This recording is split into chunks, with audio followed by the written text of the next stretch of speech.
Hello everybody, I hope you're all well. So today's video is going to be all about why men hate women still. They never stopped. From the title, this video does sound like it's going to be very antagonizing, and it kind of is. I'm mostly going to be talking about modern forms of misogyny in the 21st century and why we do still need feminism.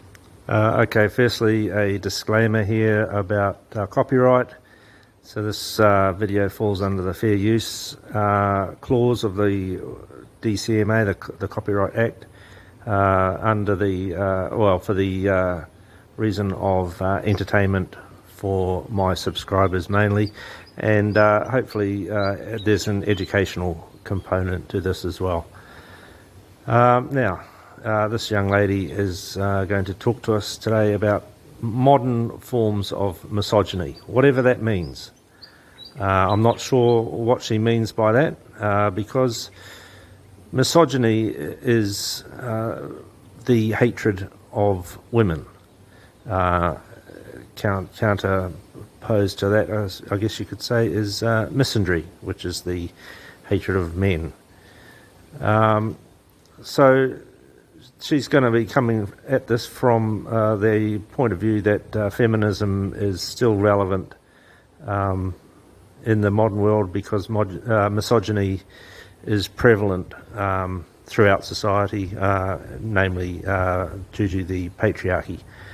So there's a few things I'd like for her to do, which is to actually define misogyny for us so we know what she's talking about, and also provide evidence that we actually do live in a patriarchal society. So, with that said, let's hear what the young lady has to say today. Unfortunately, a lot of people are under the impression, both men and women, that we don't need feminism anymore.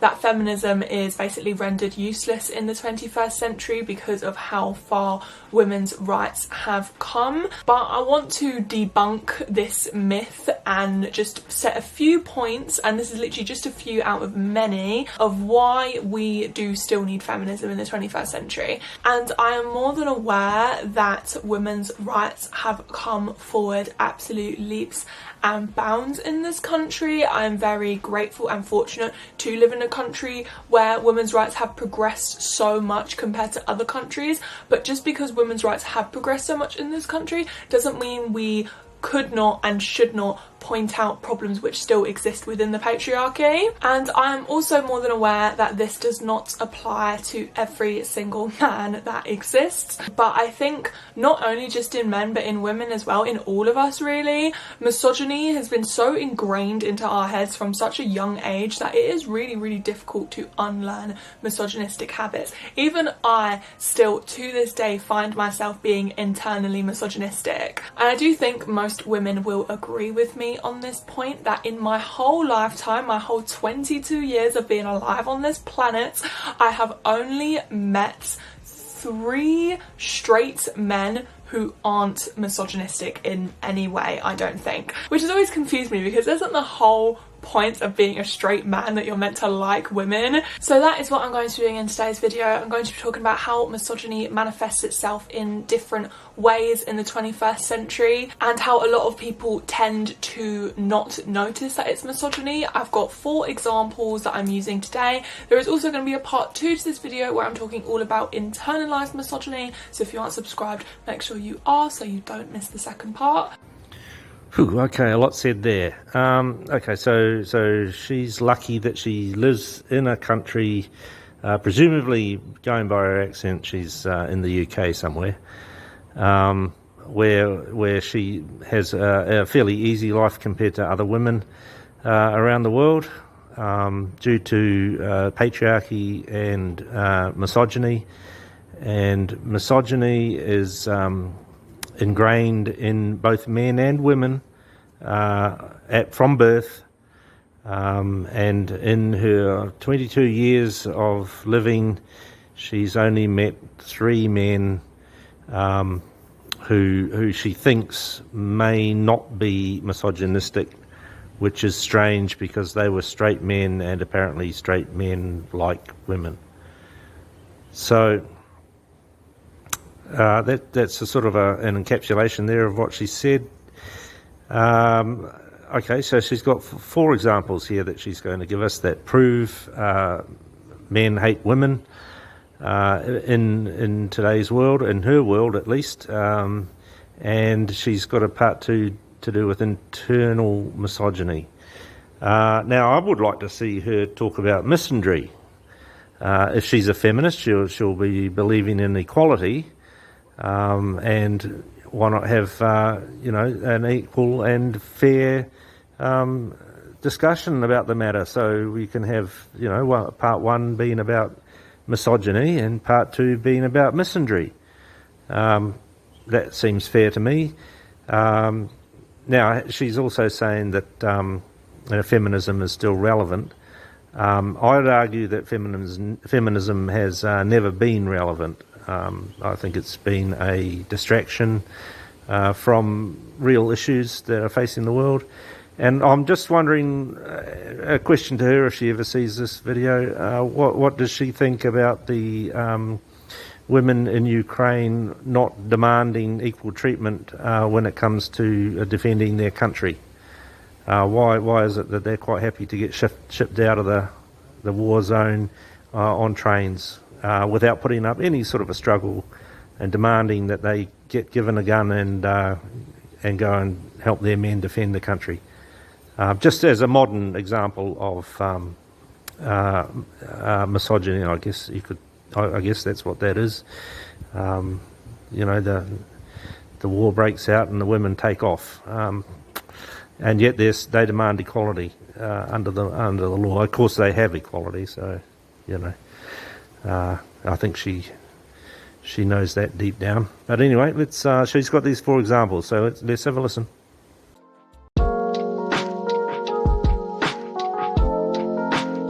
So the first example we have is slut shaming. This is not anything new, this has been spoken about before. Everyone knows that there is a huge double standard when it comes to promiscuity in men versus promiscuity in women. We've all heard of it before, but I am just going to quickly explain it for the sake of this video. Basically, when a man is promiscuous and sleeps around, they are seen as a stud and a player, and in particular they are seen as extremely masculine by other men.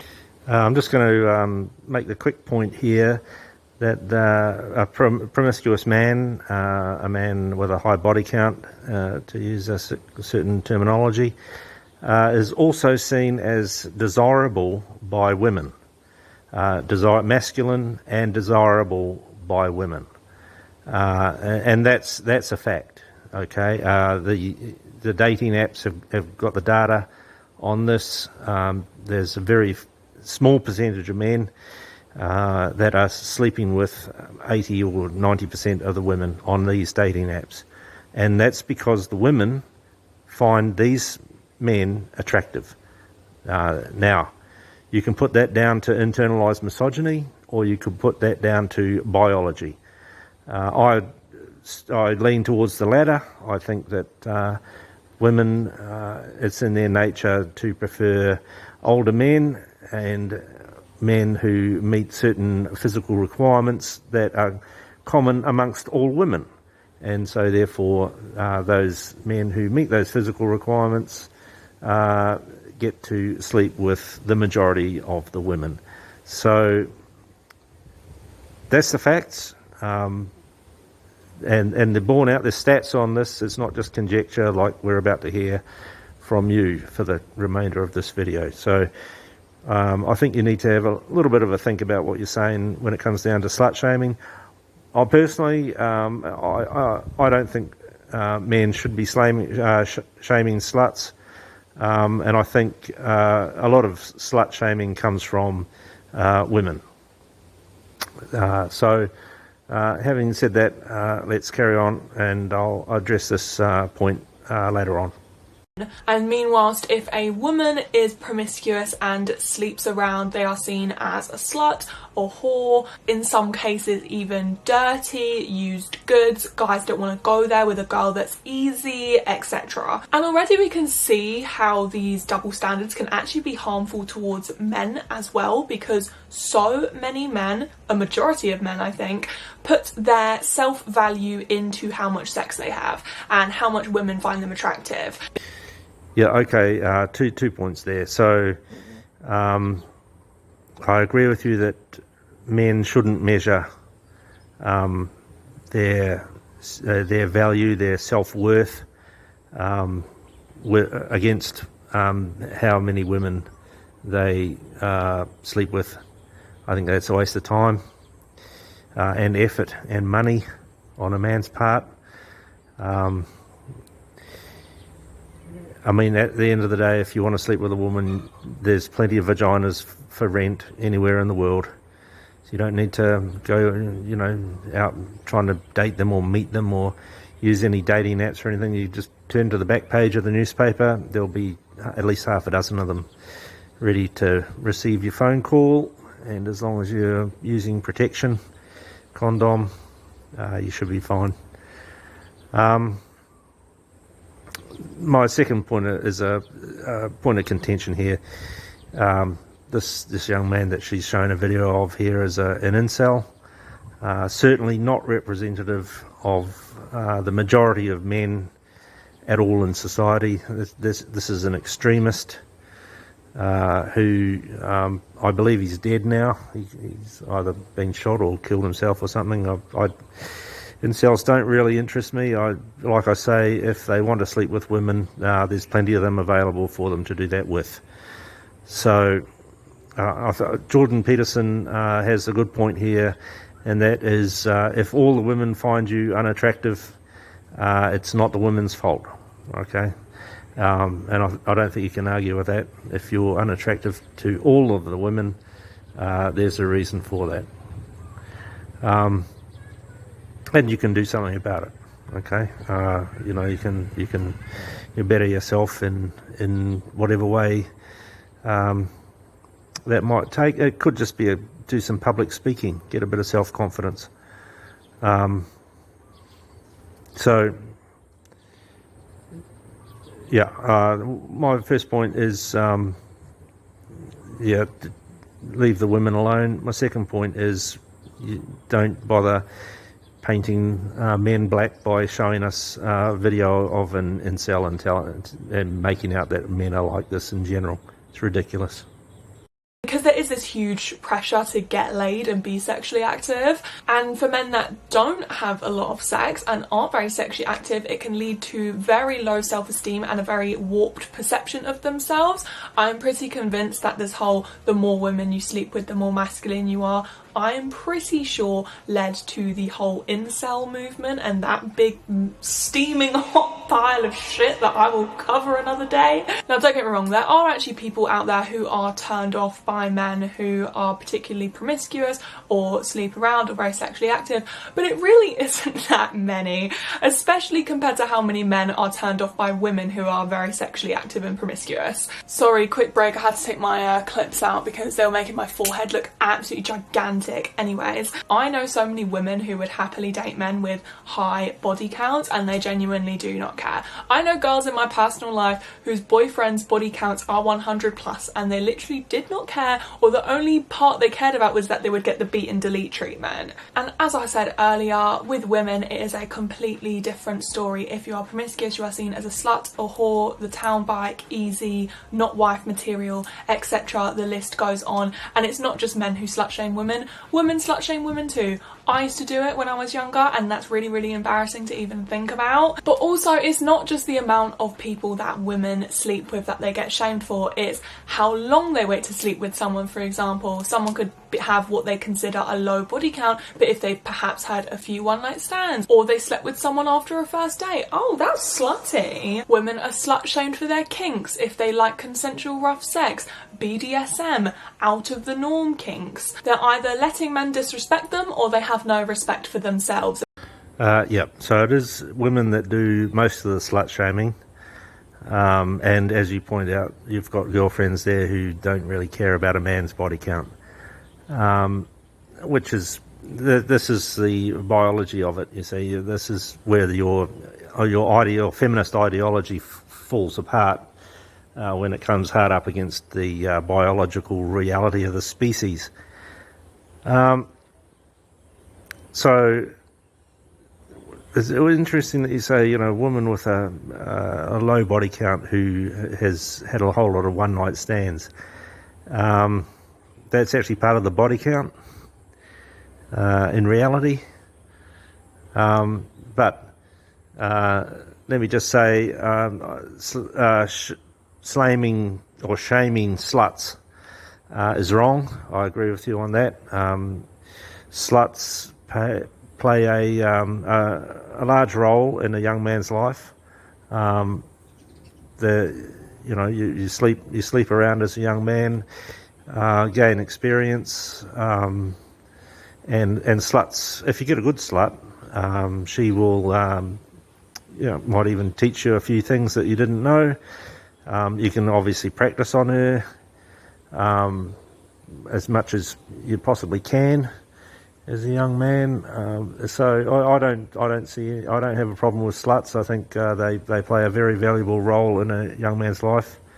Of course, you don't wife them up, and you don't get attached to them, and you don't have anything to do with them once you've finished enjoying yourself, and they enjoy it. I mean, this is the whole thing: is the men and it's consensual sex. Now, this thing about rough sex or whatever.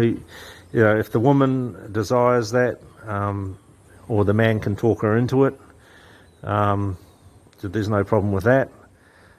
It's two consenting adults in having sex. There's nothing to be ashamed of, or to be. It's nobody's business. Put it that way.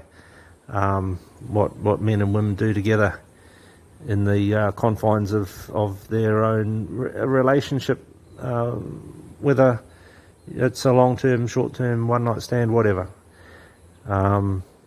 So, no, I agree that men shouldn't shame sluts at all. They play a very useful role in a young man's life. And I mean, I used to date women in my 40s, and once they get past a certain age, they're going to sleep with you on the first date.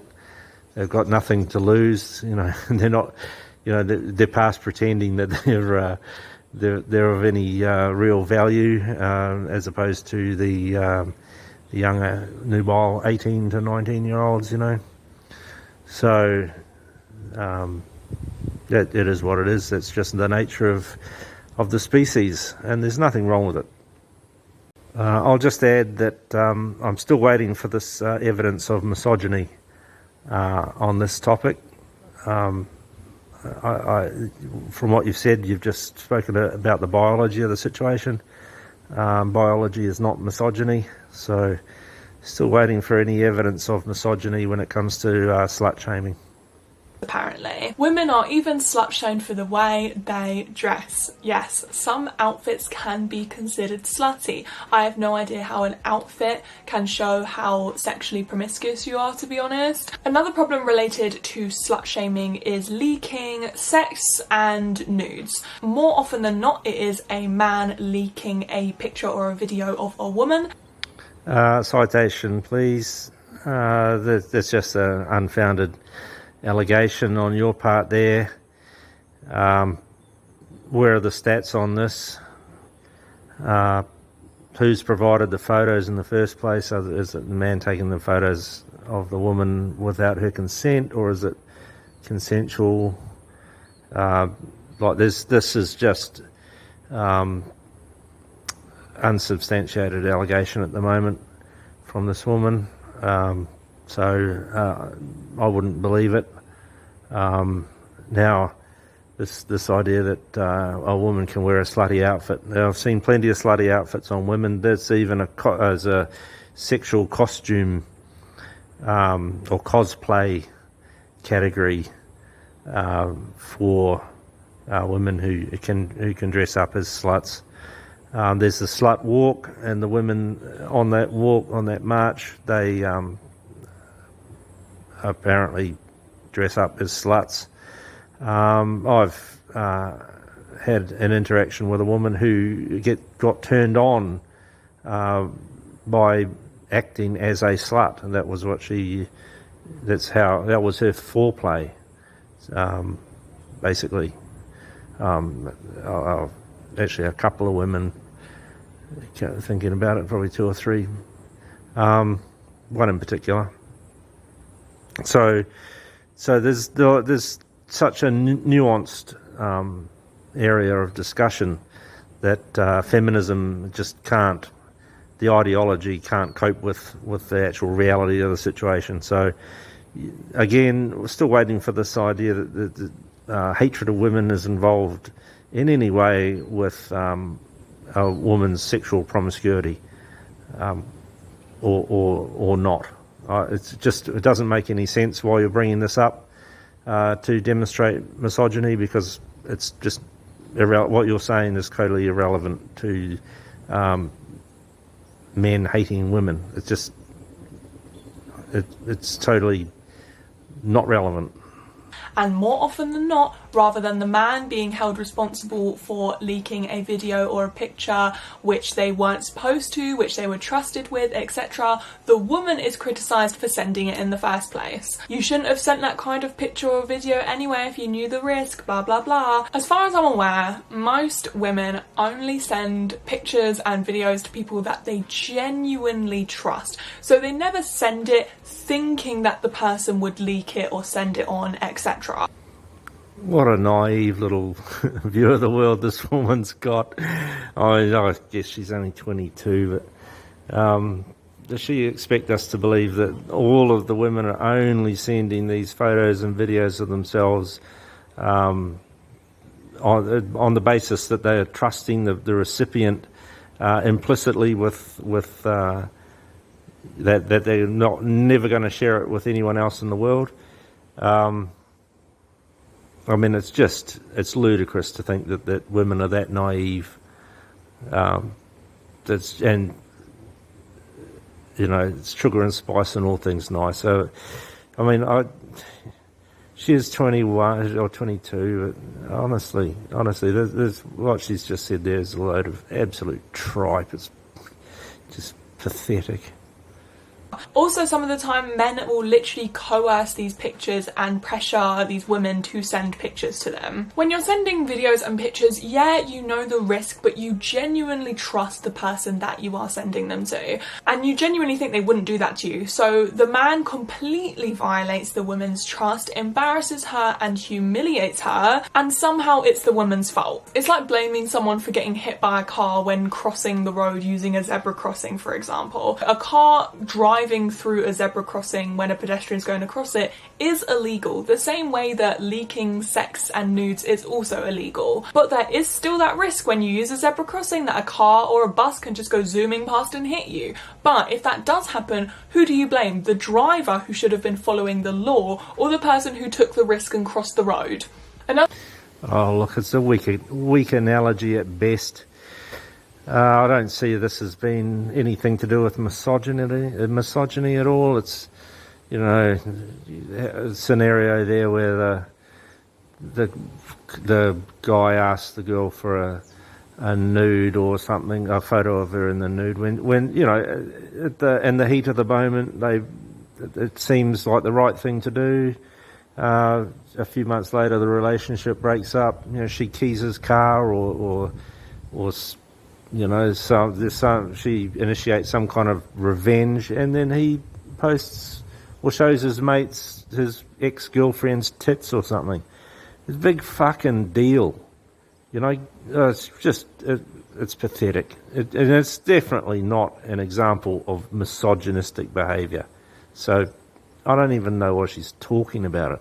Another example of slut shaming is when men cheat on their wives and have affairs with other women, etc. It's often the mistress that gets the brunt of the anger and not the cheating husband. Not that much of the anger is directed towards the cheating husband, the only person who has the loyalties in this situation, the person who is literally married cheating on their wife. There are so many examples of this happening in celebrity and influencer culture, but I will just list a few. More recently, there was some pictures of Dominic West and Lily James, which were taken by paparazzi, which were posted on Twitter when they were in Italy. There wasn't any pictures of them like explicitly kissing each other, but they were definitely very cozy, and because Dominic West is a married man, it was extremely inappropriate. But when this all came out, it wasn't Dominic West, the married man, that was trending on Twitter, it was Lily James, and everyone calling her a slut. Everyone was bad-mouthing Lily James, the single woman, not Dominic West, the married man. Moralistic, fucking virtue signalling asshole. So fucking what? It's none of your business, and just because there's photos from the paparazzi, it's irrelevant. Again, a total fucking irrelevance to the point she's trying to make, that somehow feminism is relevant today because of misogyny. It's just, oh my God. I'll let her carry on, but for crying out loud, get a fucking life. And now, I'm not trying to advocate to go for married men or to become a mistress, because to be honest, I think I think all women can do better than a married man, to be honest. But it's very common when affairs are revealed that the wife will go after the mistress rather than her cheating husband. Another very well-known example of this was the Jordan Woods and Tristan Thompson situation. This does slightly differ because Jordan Woods did have loyalties to the family, so both of them were in the wrong. But people went in so hard on Jordan Woods, and Khloe Kardashian even took back her cheating. I can't remember if it was her boyfriend or her husband, but she took him back and didn't forgive Jordan, and I'm pretty sure she called her fat as well. It's just like, you can't forgive one and then not forgive the other. And what's even more ridiculous about slut shaming is if you are very sexually active and you have a lot of casual sex and you're very promiscuous, you're considered a slut. But if you're a virgin, you're considered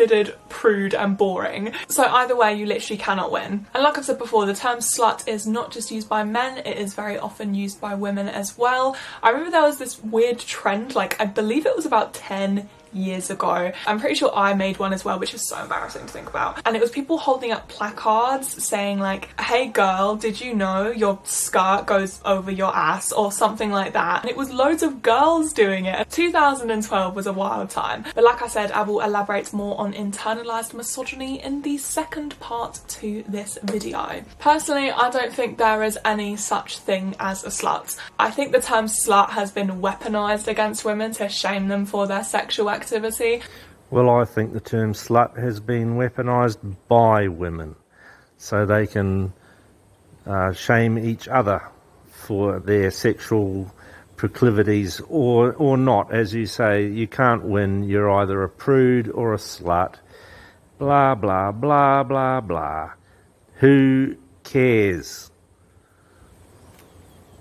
Just like, this is not about internalised misogyny. It's not about misogyny at all. It's about the sexual marketplace value, and it's about women controlling women.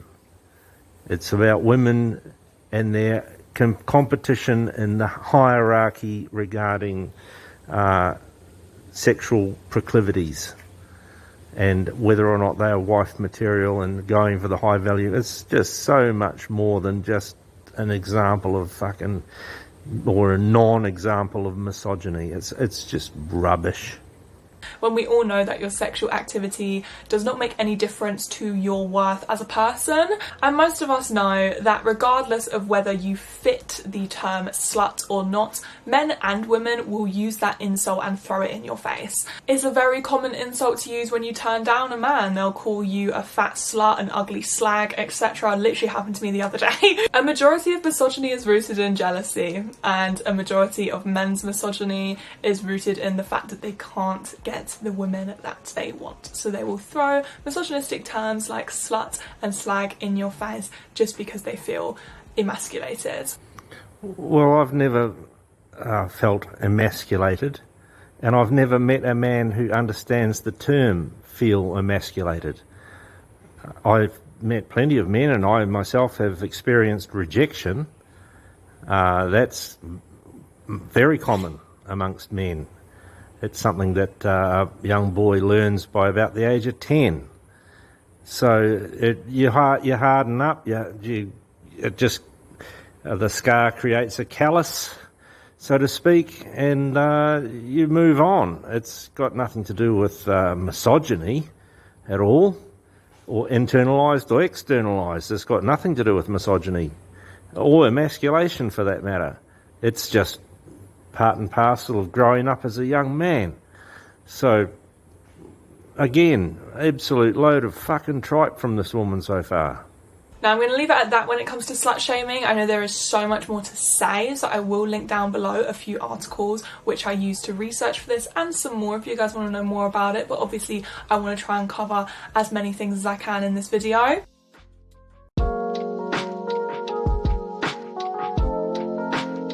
I'm following up with slut shaming with treatment of sex workers, or rather the mistreatment of sex workers, because the two very much go hand in hand. The term sex worker is really an umbrella term for a broad amount of jobs. It can be anything from cam girls, OnlyFans girls, strippers, prostitutes, porn stars, etc. And there is an extremely long history of men mistreating sex workers despite them being their main consumers. And also, if you guys didn't know, sex work is one of the only industries that is mostly female dominated. Women get paid the most, women get the most work, etc. Now, I'm not going to be focusing on porn stars or strippers or prostitutes today. If you guys want to know more and here I was thinking she's about to say, I'm not going to be focusing on the wage gap in the sex industry today. Of course she's not going to fucking worry about the fact that they demand equality, equal pay for equal work when it comes to all sorts of things like women's soccer teams, for crying out loud. But when it comes to the sex industry, the female-dominated industry, and women get paid so much more than men. But that's all right. That's okay. That's fine. There's no issue there. We demand equality. We demand equal pay. Except when it comes to female-dominated industries, and then it's a free-for-all for women, and fuck the men. They can suffer. So, it just like when she comes out with this and tells us she's a feminist, which means she believes in equality, social, economic and political equality for women. That's feminism, and then blatantly tells us that men can go fuck themselves when it comes to equal pay in the sex industry. You know that this is just trumped up load of crap that she's about to spew. I'll let you suffer through it as best I can, but I will get riled up listening to her, I can imagine. So let's have a listen. More about legalization when it comes to prostitution, I recommend checking out my video about OnlyFans and sex work. We all know that men mistreat those women despite them being their largest consumers, but a more modern, more recent phenomenon has been the treatment of OnlyFans workers online. It's something which is very new, and it's something which I find very interesting, so I'm going to talk about it. The biggest critics of sex workers, surprisingly, or I guess unsurprisingly, is incels. I find really interesting because incels are men who are so desperate to have an intimate relationship with a woman and to have sex with her that they literally hate every single woman that rejects them. So you think that they would actually like sex workers because sex workers are providing them with the opportunity to have sex, but no, they hate them because they hate any woman ever, and especially they hate women who manage to profit from their attractiveness. Look, I don't know any incels, okay? I've never met an incel. I've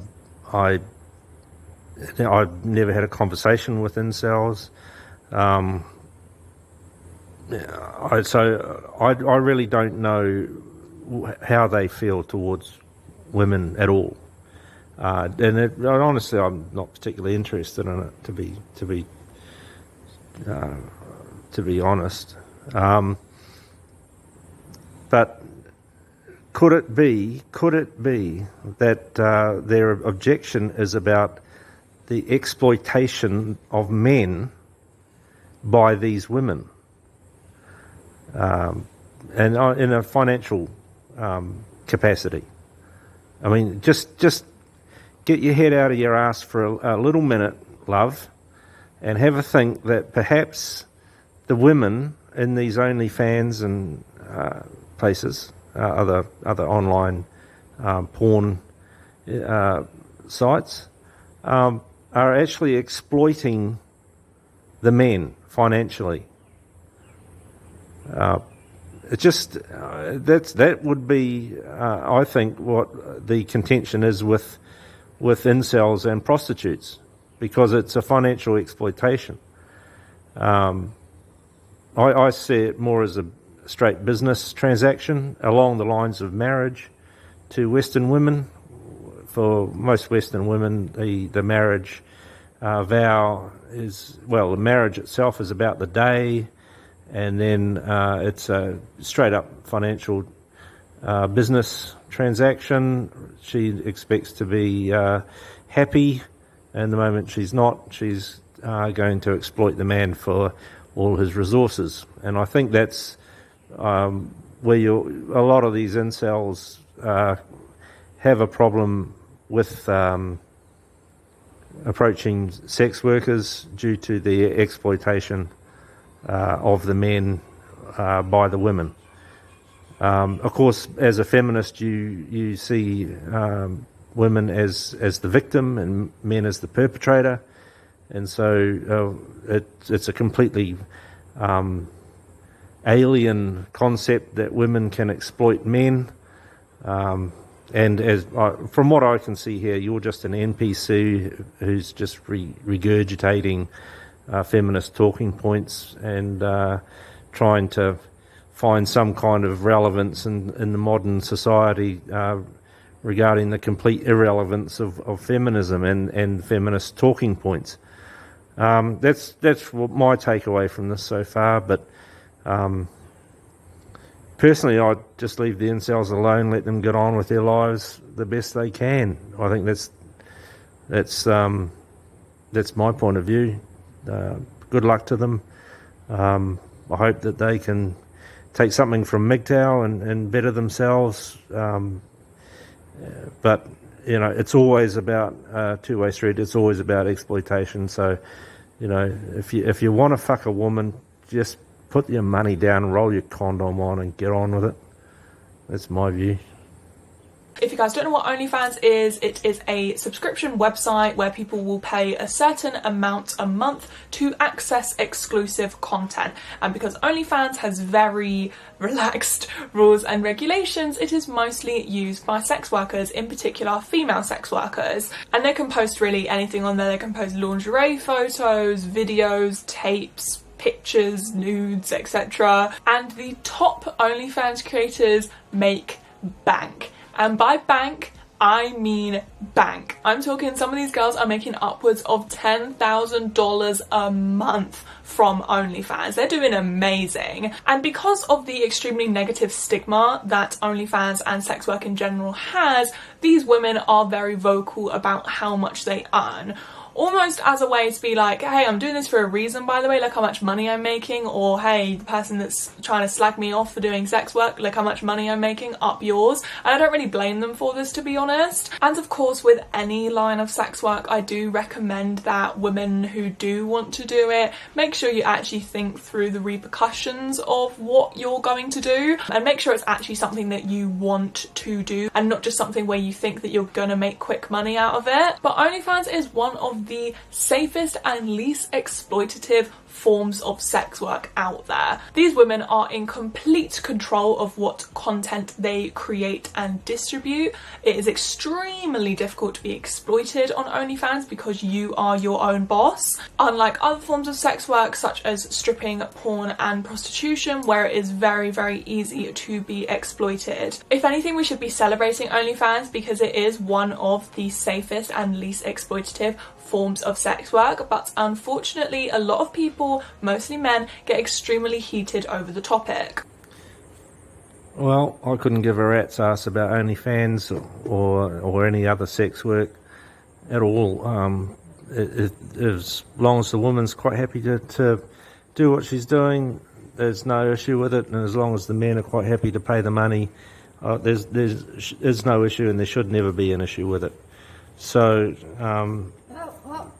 as far as the repercussions go, you know, I'm sure there might be one or two men out there that would wife up an OnlyFans model. Personally, I wouldn't trust them with the keys to the kingdom, just for the fact that they're displaying a lack of moral fortitude, in my view. I noticed that this woman doesn't talk about the exploitation of men by the OnlyFans models. And I saw a video the other day where there's one man who is managing a couple of hundred OnlyFans accounts, and he's making like $4 million a month from these OnlyFans models accounts. He's managing their accounts, and that means replying to the men who are you know, heading these women up for or simping to these women, shall I put it that way. So the whole thing's a scam, in my view, and the women get in there while it lasts and make as much money as you can, and live with the consequences. That's only, like, grow up. If that's what you want to do for a living, do it, and shut up about it. Just get on with it. Leave the men alone, basically. If the simps want to get in there and give you all their hard-earned cash, you know, good luck to them. Personally, I don't think MGTOW should have any kind of a view whatsoever on any of this.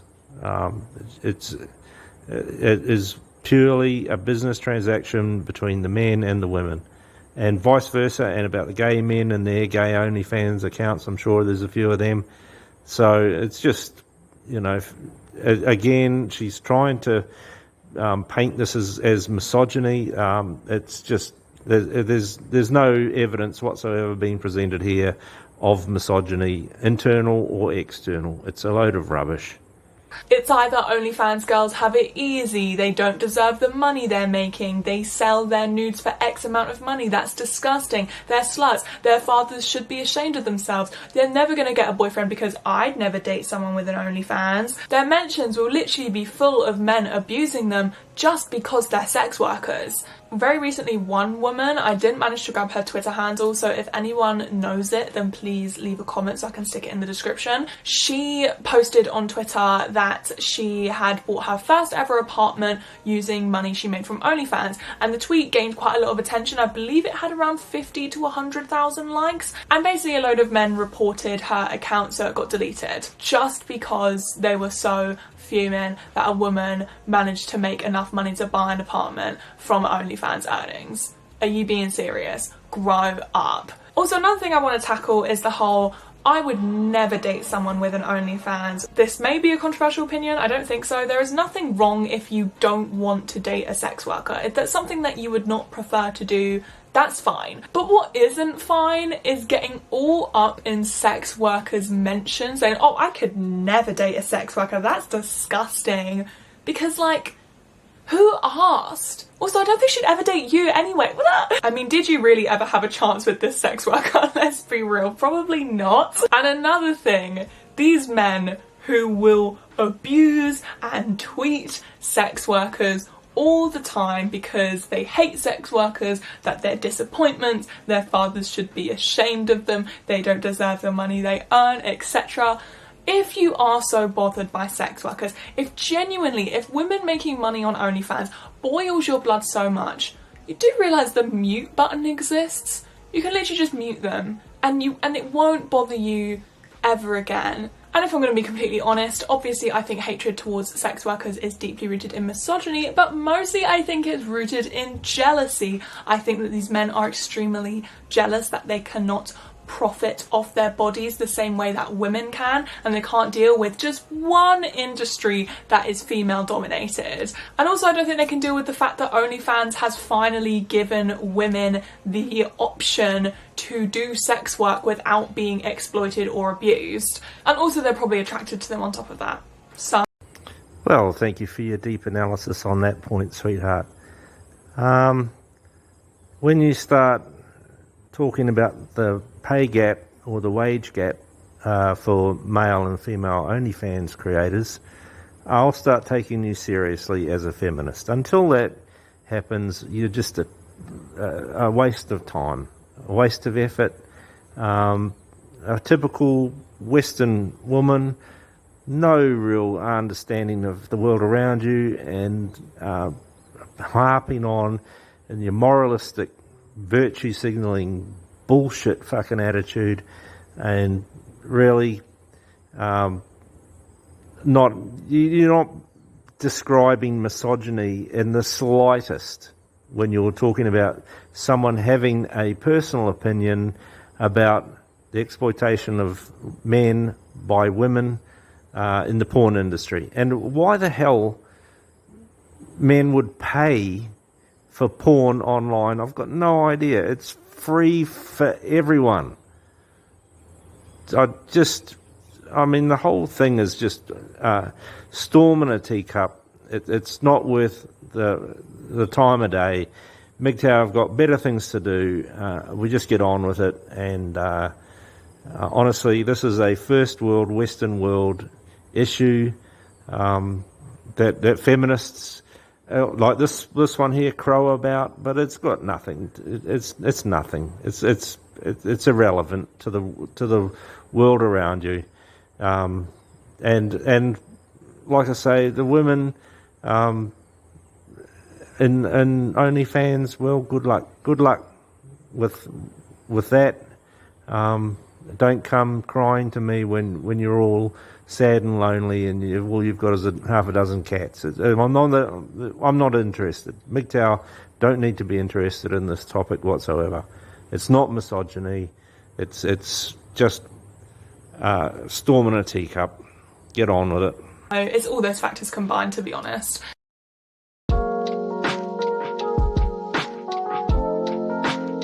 So now I'm going to be talking about the false rape accusation argument, and I know some of you guys are going to say rape is not just something which affects women, and I'm more than aware of that, but I'm just going to read out some statistics for you guys. 91% of rapes are committed against women and 9% are committed against men, and a majority of the time they are being attacked by a man. So obviously your statistics don't include rape in the prison prison population around the world. So until that issue is even talked about in mainstream media, especially by feminists, I'm not going to listen to your stats. You're full of shit. Obviously, the statistics for men being raped is probably a lot higher because men are very reluctant to report it. Most people are reluctant to report it anyway, but men are quite reluctant as well because of toxic masculinity, etc. The statistics about male rape or rape of men is underreported due to toxic masculinity. Is that victim blaming for a start? But you can go fuck yourself when you're talking about toxic masculinity being anything to do, any reality. That is simply another feminist talking point by an NPC. You've got nothing, woman. You don't know what you're talking about. And men it's not about toxic masculinity for men. It might be for feminists, but it's not for men. It's that nobody cares. Nobody could give a fucking rat's ass about what happens in prisons or children, male children getting raped by female teachers. It's just nobody cares, and it's got nothing to do with toxic masculinity and everything to do with the society that men live in. And it's a gynocentric society, a society built by men for women. So there's your patriarchy out the window as well. So go fuck yourself. More women are affected by rape than men. That's what I'm trying to say. I'm not saying that men aren't affected at all, because I know that is, but it is an issue which does affect women quite a lot. I'd probably say the false accusation argument is one of the most common forms of misogyny in the 21st century, in particular on social media. And what I mean by this is a lot of people, in particular men, shock, when discussions or conversations of rape come about, which is obviously a very difficult topic for people to talk about, the first thing that these people will say is, what about girls who lie? And one thing I just want to say, ladies and gents, if you're seeing someone and this conversation comes up and the first thing they say is, what about girls or people who lie, run in the other direction. Huge red flag, zoom, go, run, just go, get out of there. Yeah, that's right. Don't try to talk about the situation. Don't try to discuss the topic. Don't try to reach some kind of deeper understanding of the issues. Just stick with your ideology, bury your head in the sand, and run away. Women are the victim, men are the perpetrators. If you include the prison population in your stats, you'll find that actually more men are raped on a daily basis around the world than women at all. And it's by a factor of like 4 to 1. So you can stick your fucking stats and you can stick your male perpetrator, female victim narrative up your ass. This is just more bullshit trying to prove a point that you'll never prove, that there is somehow a patriarchy or that misogyny is a widespread phenomenon. You're just barking up the wrong trees, left, right and centre. It is a load of absolute trash spoken by a Western woman who, 22 years old, no real life experience, read a few books, doesn't have a clue what she's fucking talking about, but it all sounds good to her because male perpetrator, female victim, my ideology trumps everything, including reality. Run away, run away, run away from any sort of nuanced understanding of the issues. Absolute fucking bullshit. So people who argue this point of what about girls who lie, it really isn't that much of a groundbreaking point as you think it is. Firstly, and a lot of us do know this, rape is notoriously difficult to get a conviction for. Firstly, you'll need DNA evidence, and a lot of people will not report their assaults until days, months, years after it's happened because they're just trying to process everything. Sick of this fucking bullshit from feminists. They didn't report it because they're just trying to process everything. Yeah, well, possibly. It could be that the incident never happened. Or that the woman's remembered it from happening 10 years ago and now she thinks she's been raped.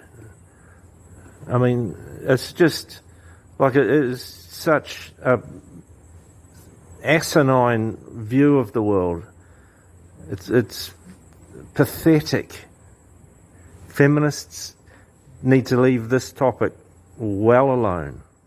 They've got no understanding of it. It's just the same old rubbish again and again and again.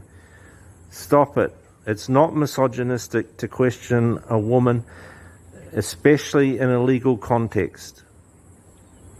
So that's not misogyny. The adversarial legal system is the Westminster system. It's the best legal system anywhere in the world, and it was born in your country around about a millennia ago, around about 1200 AD. So you just shove this believe all women never lie about anything, they're just angels. You just shove it up your fucking ass.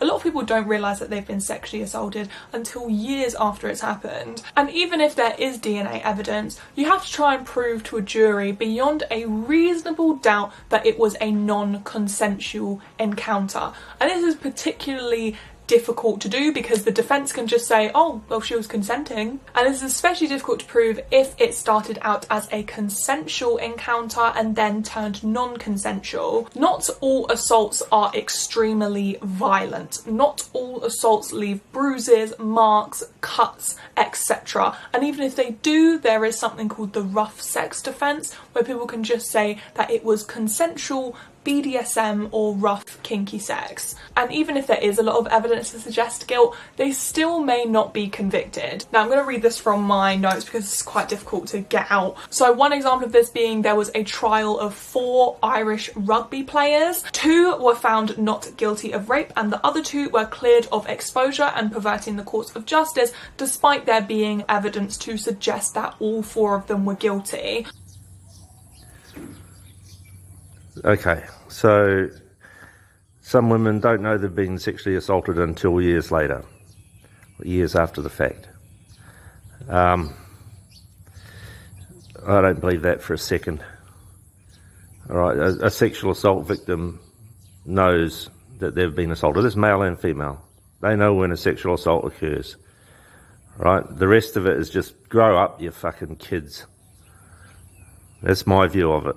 Now, you might think that's harsh, but for crying out loud, if you don't know you've been sexually assaulted at the time, then obviously it's not sexual assault. For Christ's sakes. And this idea that so you've got four Irish rugby players acquitted of the charges, well, maybe not acquitted, but not found guilty, okay, I would say found not guilty of the charges that were brought against them. Doesn't mean they're innocent. The court of law doesn't determine innocence. It's just they're not guilty of the charges, right, by a court of law. And that is the best system that we have. Now, you're saying that there was clear evidence that they were guilty. Well, obviously there wasn't. This is an assertion on your part, and it's not worth the time you've taken to say it. So again, you're trying to prove misogyny exists, and you've failed again. So it's not looking good. It's not a good track record here, because so far there has not been an example of misogyny presented. You've presented a legal case that was where the defendants were found not guilty of the charges brought against them. And that's all you can say about that. Which ended up leading to the I Believe Her campaign, which I will leave a few links if you guys want to know more information about it. But examples of this and failed convictions really put people off from reporting their assaults in the first place. So as you can tell from all of these factors, successful rape convictions are extremely difficult to come by. So to argue that we should only believe women once it gets proved in court is absolutely ridiculous. Not at all. It's not ridiculous at all. The idea that we should just believe whatever a woman says is ludicrous beyond belief. Right? If you actually look at what you're saying, you can attribute the death of hundreds of black men in the southern states of the United States in the 1940s, 50s, and up into the 60s. Because white women were having sex with these men, and when they got found out, they claimed it was rape, and the black men were lynched. Now, that's what happens when you take the courts out of the system. You have mob justice, and it is no way to live. So wake up to yourself, stop with this feminist ideology, because it's getting you nowhere and it's getting the world nowhere. It's ridiculous. Or that the accuser is a straight up liar unless it gets proven in court is again absolutely ridiculous. If you guys didn't know, rape convictions have fallen to an all-time low in England and Wales. I will just read out some statistics. Between 2019 to 2020, police recorded 55,130 rapes in England and Wales, but there was only 2,102 prosecutions, so only around 2,000 cases got even taken to court, and only 1,439 convictions, which means around 98% of rapes that got reported went with no conviction. That is an absolute load of codswallop. There were not 98% of rapes reported to police went without conviction. There were 98% of rape allegations were found to be without legal merit. Now, what that means is they were either false allegations, or the allegations would not stand up in court. That's 98%. 50,000 fucking allegations. 2,000 of them are prosecuted, and 1,000 are found to be, 1,000 rapists are found to be guilty. Now, what does that say? That says that women are making false allegations. That's what that means. Now, whether or not it's malicious, the intent behind the allegation is malicious, that's another story, right? But it's not automatically a rape just because an allegation is made. You fucking idiot. Oh, this is this feminist ideology. It just clouds your mind. You can't think straight, you dopey cow. So, because 98% of rapes in England and Wales go without a conviction, does that mean that 98% of people who reported are liars? Of course not. Absolutely not. And another thing which gets posted on social media a lot, in particular on Twitter, and will literally get tens and thousands of likes and retweets, and it is: girls who falsely accuse men of rape should go to prison. First of all, there is such a small amount of cases that end up being false accusations. Only around 4% in the UK and 2 to 6% in America and Europe. And second of all, shouldn't we be focusing on getting rapists in prison first, being as the conviction rate is only around 2% in England and Wales this year? Why focus on such a minor problem? And also, there is already ways which you can press charges against false rape accusers, despite there really being not that many at all. It's literally called suing for slander and defamation of character. And also, you need to be extremely careful when legal systems have ways of pressing charges against false rape accusers, because these legal systems can be very easily abused by corrupt police forces. One example of this actually happened this year, well last year. A British woman in Cyprus reported being allegedly gang raped by 12 men. There was a lot of evidence to suggest that this was true. Now, I need to be extremely careful with the way I'm talking here because I'm not trying to get sued, but I will leave a link down below to the Wikipedia of the case, because once you read up on it, you realise there is a lot of evidence to suggest that this woman was telling the truth. And there was also evidence to suggest that the investigation was extremely corrupt. The woman decided to retract her statement and sign a statement to say that she was lying after 7 hours of interrogation. It seems obvious from what I could hear was that she was just desperate to get herself out of that situation. We all know that several hour long interrogations can put a huge toll on your psyche. Several hour interrogations have literally led to people falsely confessing to crimes that they have not even committed after they have been interrogated for hours on end, because they will literally do anything for it to be over. But after the woman retracted her statements after 7 hours of interrogation, the Cypriot authorities decided to press charges against her for fabricating the claims, and she received a suspended sentence in January. And as you guys can see, when there are ways of pressing charges against false accusers, they can so easily be abused by corrupt police forces. So 4% and 2% in America, false allegations. So it's such a small problem that it's not worth addressing. Blah, blah, blah, blah, blah, blah. Okay, so how about this for an idea? What about if the charges or the allegations are proven to be false? Like, say the man has an alibi, for example, ironclad case of false allegation, and the woman is then sentenced to jail time and actually serves time in prison. Then we have a look at what the statistics about allegations are. How about that? So we actually just run the experiment.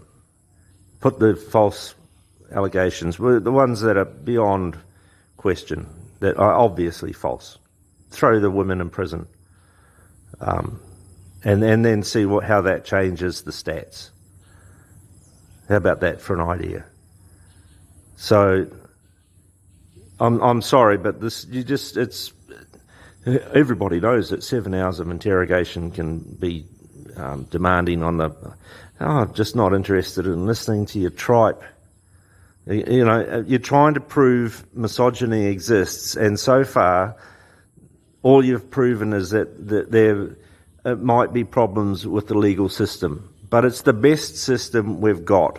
And if you think that the answer is just to believe whatever a woman says, you're wrong. It's just flat out, you are wrong. So what's your issue? What's the problem? There's no misogyny being demonstrated here at all.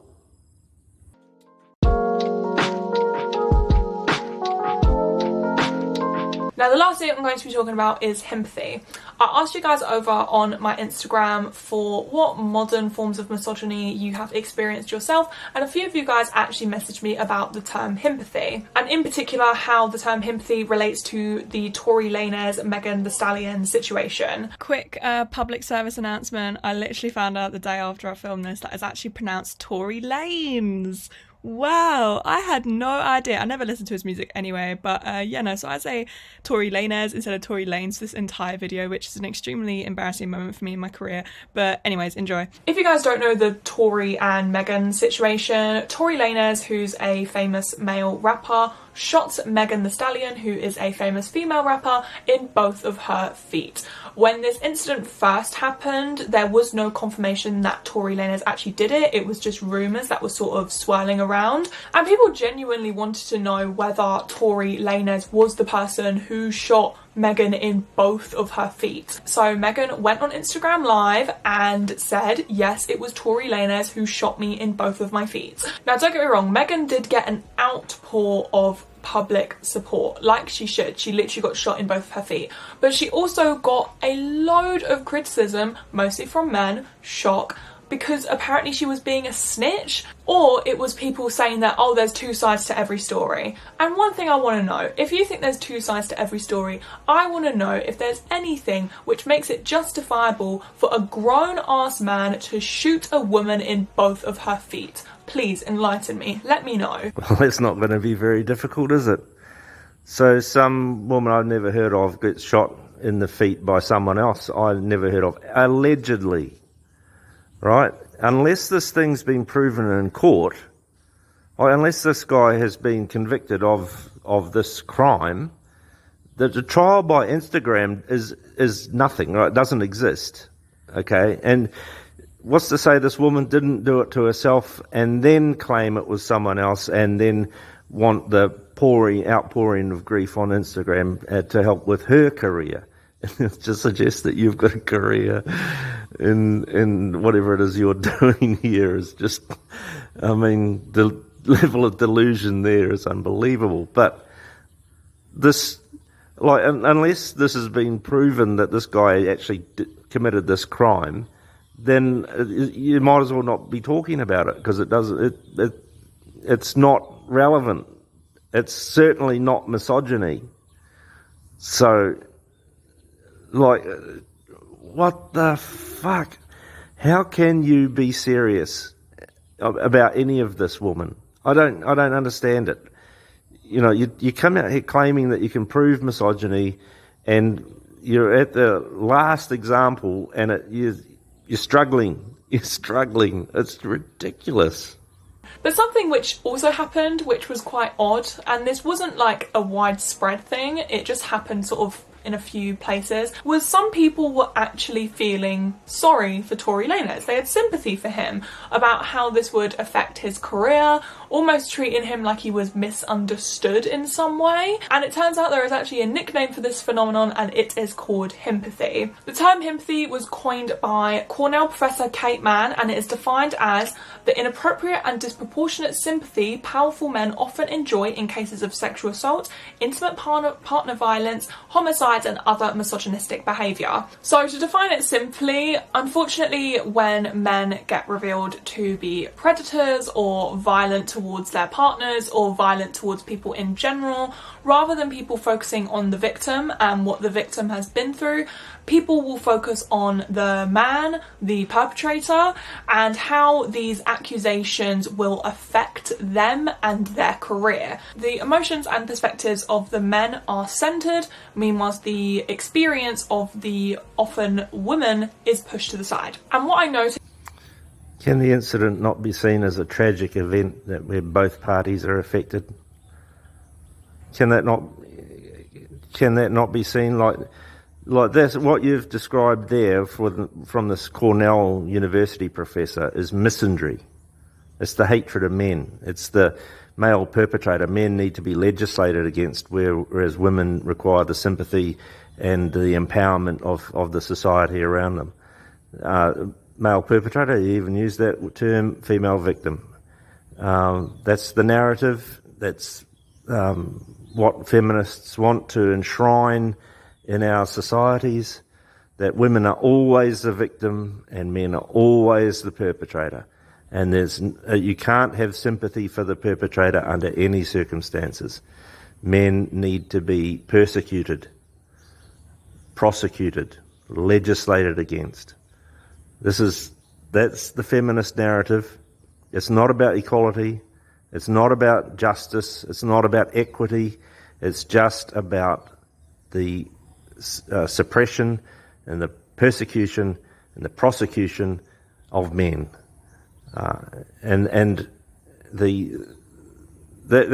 That's all you're demonstrating here is misandry, not misogyny. So you failed yet again. Just when I was researching for this video, was himpathy seems to be very intertwined with the false rape accusation argument. Rather than people choosing to focus on the worryingly low conviction rate, instead we focus on the extremely minor problem of false accusations, a problem which a majority of the time affects men, despite only 2 to 6% of reports being false. So rather than focusing on the huge problem which affects women, people put a lot of their energy on the small minor problem which affects men. So in very well-known cases where powerful men are revealed to be predators, one example of this can be comedian Louis C.K. Louis C.K. performed his first ever stand-up 10 months after his accusations came to light, and of course his stand-up was met with a lot of criticism because this man is literally a predator, but there was a lot of people saying he's been punished enough, he's served his time, let him move on, just because his predatory behaviour got revealed to the public. Apparently that's a punishment or not enough. Guess what? It isn't. If you're a literal predator, your actions being exposed to the public and making the tiniest dent in your career is nowhere near the punishment that you deserve. Oh, for crying out loud. Look, so Louis C.K. was in a hotel room with 4 other women, apparently. This is my understanding of it, and it was all consensual at the time. He had a wank in front of them or something like this. I don't know what the full details of it is, but it was a nothing burger. There was nothing in it. The women made a big hue and kerfuffle about it. Social media, of course, with the feminists, got on board and amped it all up and tried to cancel Louis C.K. over it. And the guy struggled through and ended up sort of resurrecting his career after it. It was absolutely nothing happened in that whole incident from what I can see.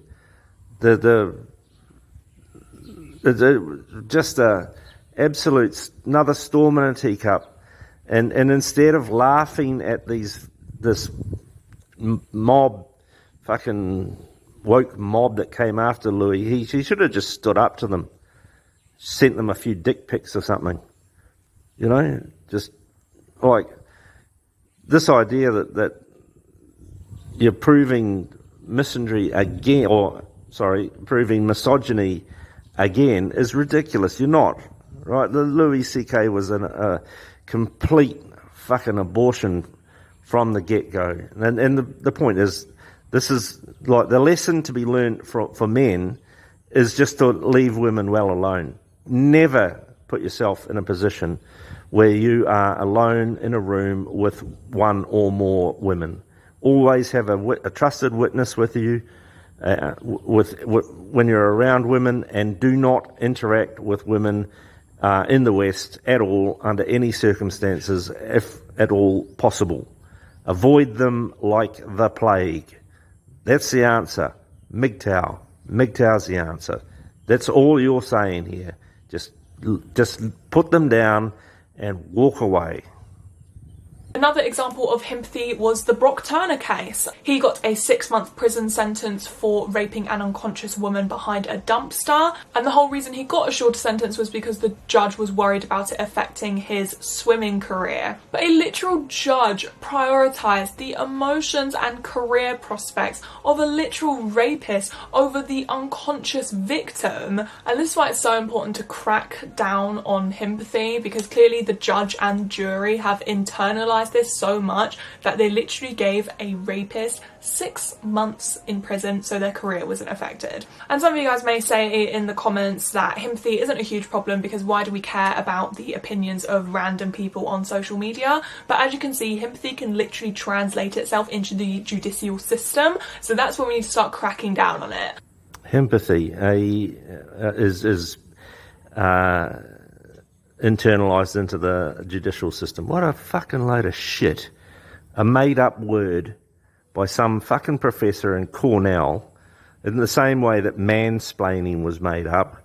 And it's just open misandry, right? I mean, it's just blatant misandry that men shouldn't have a voice, men shouldn't have sympathy within our society. I mean, you're making the case for MGTOW as strongly as I've ever seen, really. I mean, you know, if you think that you're doing the world a service by making this video, I've got news for you, love. Okay, this is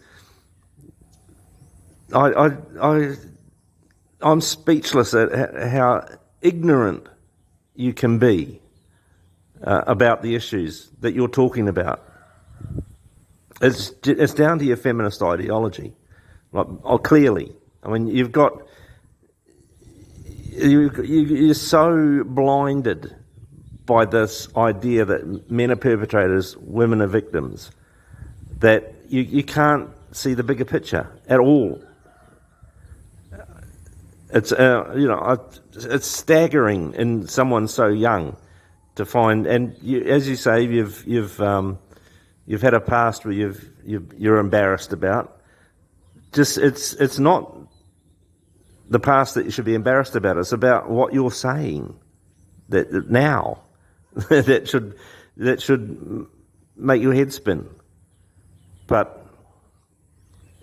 this idea that you've got to crack down on himpathy, what a fucking load of shit. This will be the next trend.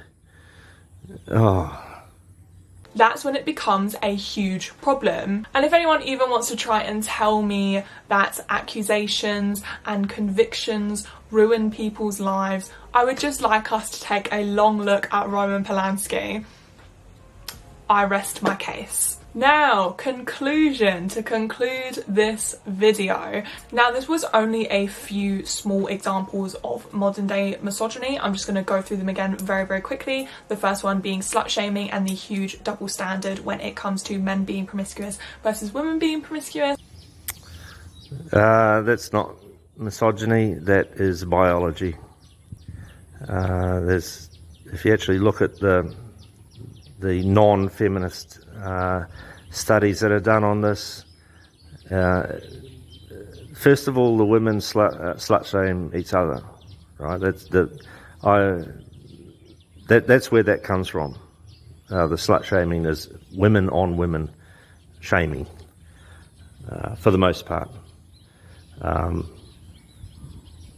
The men are not interested in women who are promiscuous as long-term partners, for the most part. I mean, I'm generalising, but generally, men don't want to have long-term marriages or whatever with promiscuous women, and that's their biological impulses at work there, not misogyny. And women prefer experienced men for a number of reasons, one of them being financial. So it's just human biology that you're railing against here. It's not misogyny. Men's mistreatment of sex workers, in particular sex workers online, which is a new phenomenon, which is all rooted in misogyny and jealousy. That's just an assertion on your part. You've offered no proof that online sex workers are abused because of misogyny. You've offered no proof whatsoever to claim that misogyny and jealousy is at the root of any of it. So again, you've failed. You failed to prove misogyny even exists. So it's strike two. The false rape accusations argument and people prioritising men possibly being falsely accused of rape rather than women who are actually raped. You've dismissed the false rape allegation argument rather than countered it. You've offered no proof about any of your statistics that 80 or 90% or whatever, 98% of cases of rape go unprosecuted. Their allegations until, and the man has the right to the presumption of innocence until proven guilty. So does the woman in the case of the female school teachers raping the children. That goes without saying. So, you've failed to prove misogyny.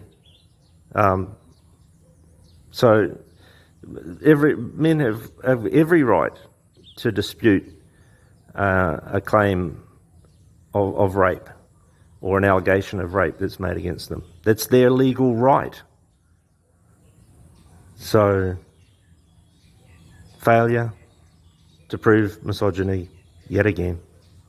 And on top of that, empathy. People feeling excessive sympathy towards male abusers. Excessive sympathy towards male abusers. So what's the appropriate level of sympathy?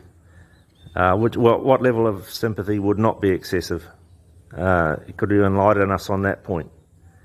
And what if it's a female abuser? Are we allowed to sympathise with her or not? And what level of sympathy would be appropriate in that case? Again, this is male perpetrator, female victim. Men are condemned from birth to play this role of perpetrator in all forms of society, all systems, everywhere. Especially if you're white. If you're a white man, you are scum of the earth in today's world. and through no fault of your own, of course. You can't choose your race or your gender.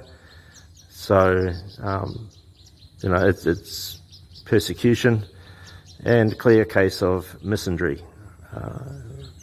That should be obvious even to someone as unenlightened as we have here. So, again, failure to prove misogyny exists. And some of these may seem small and insignificant to you guys, but in the bigger picture, when you put it all together, all of these contribute to misogyny and keeping the patriarchy alive. And I think all of us, women included, need to take a step back and make sure that we aren't contributing in any way. Well, you've failed to prove misogyny exists, in my opinion, which leads me to believe that there isn't a patriarchy. There's been no evidence that a patriarchy that oppresses women is prevalent in society. Quite the opposite, in fact. So you've wasted everyone's time here, really. I hope that I've helped you understand more about the world as a young 22-year-old woman, opinionated and ignorant as you are. I do agree with you that people should take a step back, especially from feminism. And MGTOW is obviously the answer to everything that you've brought up here. If men just have nothing to do with women whatsoever, there will be no allegations of rape, there will be no false allegations, there'll be no crime of rape, there'll be no incidents like Louis C.K. Or some idiot getting shot in the foot. So, the answer is MGTOW. Just men, leave them alone, let them get on with their lives, and wish them well as you walk away. There's no hard feelings, no bitterness. Misandry is the name of the game. I think all men know that. And what we have basically from the feminists is projection. So, yeah, it's a bright day outside for MGTOW. Just, follow your passions. Men, on your own, have nothing to do with these women. I think that's the answer. And like I said before, there will be a second part to this video where I am focusing on internalized misogyny. So if you guys have any interesting, good websites, articles, examples, etc., my Twitter and my Instagram DMs are open, so message me on there. And also, I started a Patreon. If you guys want to support my channel, I want to try and get captions on as many of my videos as I can, so my Patreon will be linked down below. And yes, I hope you guys enjoyed this video, and I will see you guys soon for another one. Bye!